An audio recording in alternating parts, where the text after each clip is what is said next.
예, 오늘 저에게 주시는 하나님의 말씀은 로마서 4장 1절에서 8절입니다. 아브라함이 하나님을 믿음에 이를 그의 의로 여기시고 그 말이죠. 4장 1절에서 8절입니다. 그런즉 육신으로 우리 조상된 아브라함이 무엇을 얻었다 하리요? 만일 아브라함이 행위로서 의롭다심을 얻었으면 자랑할 것이 있으려니와 하나님 앞에서는 없느니라. 성경이 무엇을 말하느냐? 아브라함이 하나님을 믿음에 이것이 저에게 의로 여기신 바 되었느니라.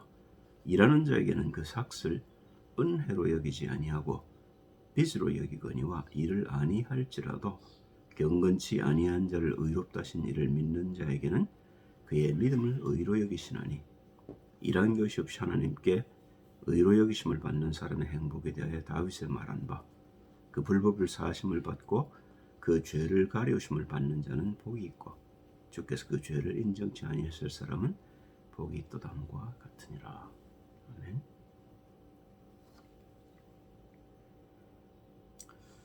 예, 부르심의 시작입니다. 믿음의 시작입니다. 창세기 12장 1절이지요. 1절에서 3절입니다.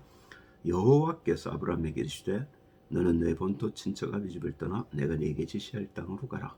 내가 너로 큰 민족을 이루고 네게 복을 주어 네 이름을 장대케 하리니 너는 복의 근원이 될지라. 너를 축복하는 자에게는 내가 복을 내리고 너를 저주하는 자에게는 내가 저주하리니 땅의 모든 족속이 너를 인하여 복을 얻을 것이니라 하시니라. 새로운 땅을 가라는 겁니다. 그죠? 예, 본토 친척 아비 집을 떠나라는 것은 당신이 알던 익숙한 자리를 떠나라는 겁니다. 근데 우리는 다 우리가 익숙한 땅에 안주하려고 하지요. 근데 하나님은 아니라는 겁니다. 거기서 나오라는 거죠. 예, 그래서 내가 네게 지시할 땅으로 가라. 가나안입니다. 예, 구약에 얘기하는 이제 에덴이 이제 가나안이라고 볼 수 있겠고요. 하나님의 나라 신약에 와서는요. 볼 수 있겠죠. 12장 4절입니다.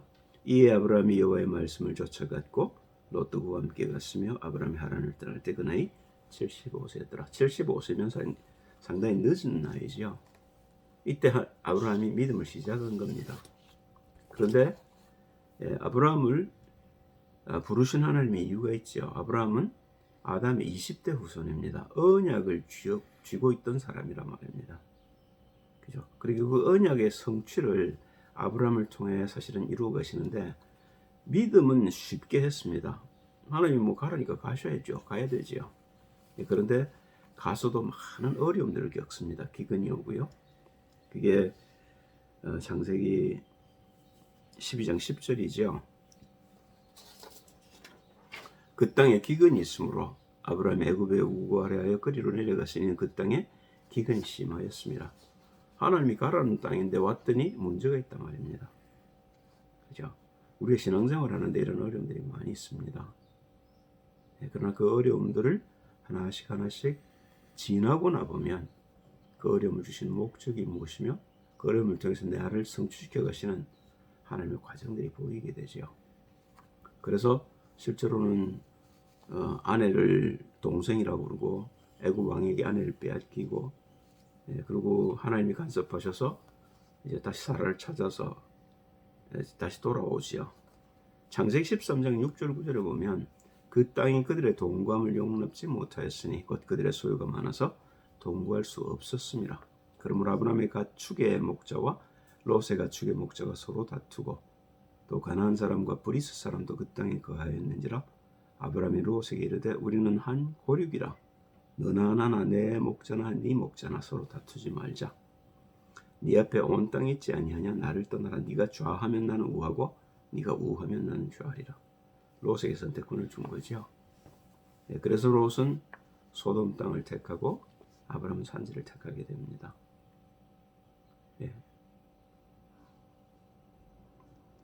창세기 14장 18절 20절을 보면 조금 특이한 장면이 나옵니다. 살렘 왕 멜기세덱이 떡과 포도주를 가지고 나왔으니 그는 지극히 높으신 하나님의 제사장이었더라. 그 아브라함에게 축복하여 가로되 천재주제시여 지극히 높으신 하나님이여 아브라함에게 복을 주옵소서. 너희 대적을 내 손에 붙이신 지극히 높으신 하나님을 찬송할지로다 하매 아브라함이 그 얻은 것에서 10분의 1을 멜기세덱에게 주었더라. 이 멜기세덱에 대한 이야기는 아무리 생각해도 미스테리어스합니다. 어쩌면 하나님께서 이 멜기세덱을 끌어다가 미리 그리스도 예수에 대한 얘기를 했을까요? 이걸 바울은 이렇게 보았습니다. 히브리서 7장이죠. 1절 3절에 이 멜기세덱은 살렘 왕이요 지극히 높으신 하나님의 제사장이라 여러 임금을 쳐서 죽이고 돌아오는 아브라함을 만나 복을 빈 자라. 아브라함이 일체 10분의 1을 그에게 나눠주니라. 그 이름을 번역한즉 첫째 의의 왕이요 또 살렘 왕이니 곧 평강의 왕이요 아비도 없고 어미도 없고 족보도 없고 시작한 날도 없고 생명의 끝도 없어 하나님 아들과 앙브라에 항상 제사장으로 있느니라. 그리스도 예수의 예표할 만한 인물이 멜기세덱밖에 없습니다. 그런데 이 멜기세덱이 어떻게 이 땅에 존재할 수 있겠냐 말입니다. 그죠? 그리스도 예수를 설명하기 위해서 하나님이 멜기세덱을 끌어다 내놓으셨다. 저는 그렇게밖에 볼 수가 없습니다. 그죠? 네. 그 말은요, 하나님이 창세전부터 우리에게 구원의 길을 준비하시고 그 구원의 길을 구약에서도 차근차근 설명해 오셨는데 멜기세덱을 통해서도 그리스도 예수를 설명하고 계신 겁니다. 이해하기 어려운 거죠. 창세기 16장 1절 4절에 봅니다. 아브라함의 아내 사레는 생산치 못하였고 그에게 한 여종이 있으니 애굽 사람이요. 그러니까 아브라함이 생각한 점 어디 있느냐면 어쩌면 내가 아들을 낳아서 내 아들에게 내가 지금까지 이루어놓은 이것들을 물려줄까에만 있는 겁니다. 그죠? 그러니까 이제 사레가 자기는 이제 아이를 가질 수 없는 나이가 되고 하니까 하갈을 줘서 하갈에게서 애를 낳게 하겠다는 거죠. 그죠? 아직 믿음이 없는 거죠. 그죠?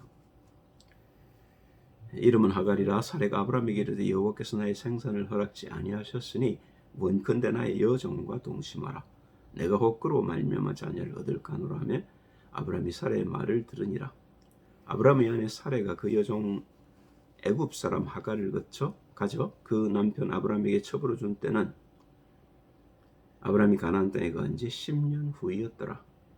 10년을 기다렸는데 안 주셨다 그 말입니다. 아브라함이 하갈과 동침하였더니 하갈이 잉태하며 그가 자기의 잉태함을 깨닫고 그 여주인을 멸시한지라.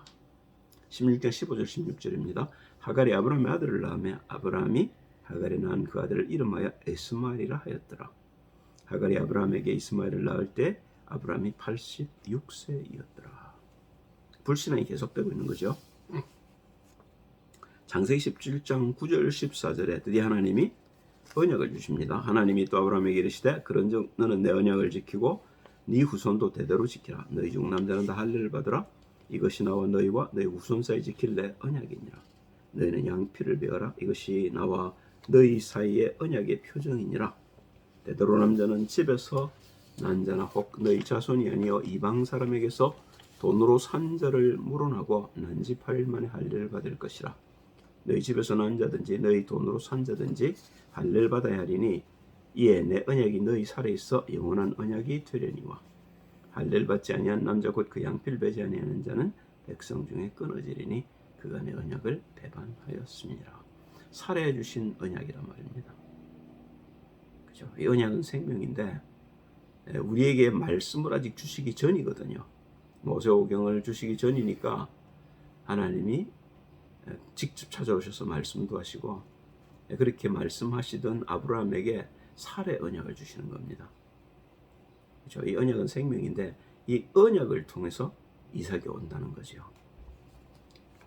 창세기 21장 1절 3절입니다. 여호와께서 그 말씀대로 사라를 권고하셨고 여호와께서 그 말씀대로 사라에게 행하셨으므로 사라가 잉태하고 하나님의 말씀하신 기한에 미쳐 늙은 아브라함에게 아들을 낳으니 아브라함이 그 낳은 아들 곧 사라가 자기에게 낳은 아들 이름하여 이삭이라 하였고.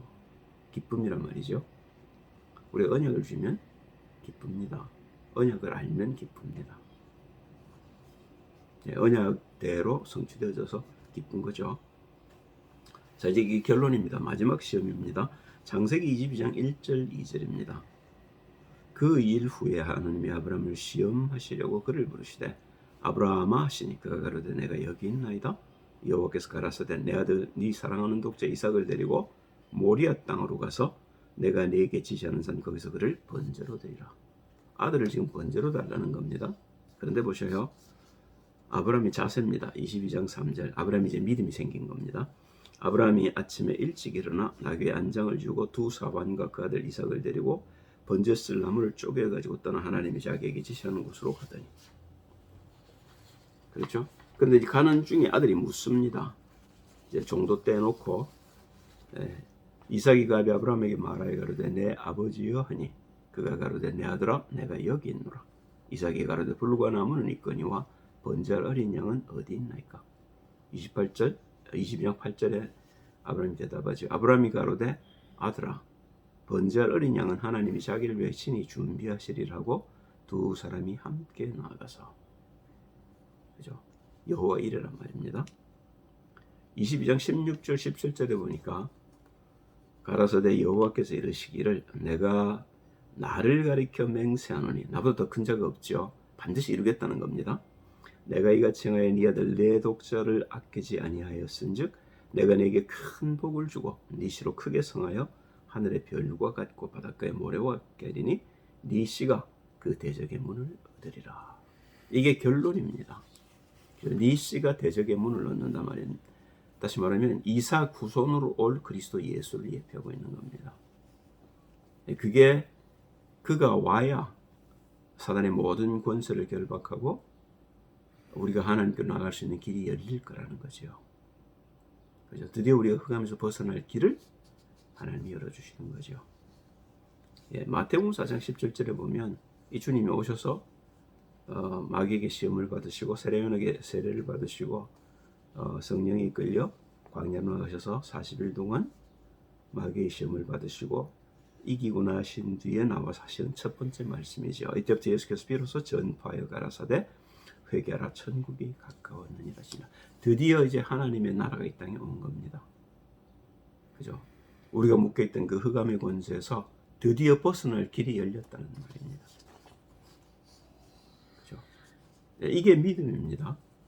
믿음으로 우리가 구원을 받는 거죠. 요한복음 8장 56절에 보면 예수님이 아브라함에 대해서 이렇게 얘기를 하셔요. 너희 조상 아브라함은 나의 떼볼 것을 즐거워하다가 보고 기뻐하였느니라. 요한복음 8장은 아주 중요한 장인데 여기 보면 죄에 대해서 아주 잘 설명해 놨습니다. 그리고 그 죄에서 벗어나는 길이 나밖에 없다. 그래서 내가 그 길이다라고 얘기를 하고 계신 거죠. 그러니까 이제 아브라함 얘기를 합니다. 바리새인들이. 그러니까 하나님께서 예수님께서 아브라함이 얘기를 하시는 거죠. 아브라함이 내 때를 보고 즐거워하였느니라. 아브라함은 이삭의 후손으로 오실 그리스도 예수를 보았다는 거죠. 그가 와서 대적의 문을 얻을 것을 보았다는 겁니다. 내가 그다 그 말이죠. 그냥 난 태초로부터 있는 사람이고 너희가 찾는 그 하나님이 나다 이렇게 얘기를 하고 계신 거죠. 그럼 그 믿음은 그리스도 예수로 말미암아 우리가 하나님과 동행하는 것이고 그 하나님이 지금 그 그리스도로 말미암아 나와 함께 계시다는 사실을 믿는 믿음인 겁니다. 그 믿음 속에서 하나님 우리를 통해 하나님의 나라들을 성취해 나가시는 거죠. 그 일로 여러분과 제가 부름을 받았다는 사실입니다. 기도하겠습니다. 할렐루야. 주님 찬양을 드립니다. 아브라함을 통해서 그 믿음이 어떻게 시작되어지고 어떻게 그 믿음이 그 시련의 과정을 거치고 끝내 그 믿음이 메시아로 귀착될 수 있는지를 우리가 오늘 보았습니다. 우리에게도 그리스도 예수를 아는 눈을 열어주시고 그 그리스도 예수가 우리의 믿음의 마지막인 것을 붙들게 하시고 실제로 누릴 수 있게 도우셔서 하나님의 소원이 우리를 통해서 이 땅의 하나님의 나라로 이루어지게 하옵소서. 주 예수 그리스도의 이름으로 기도합니다. 아멘.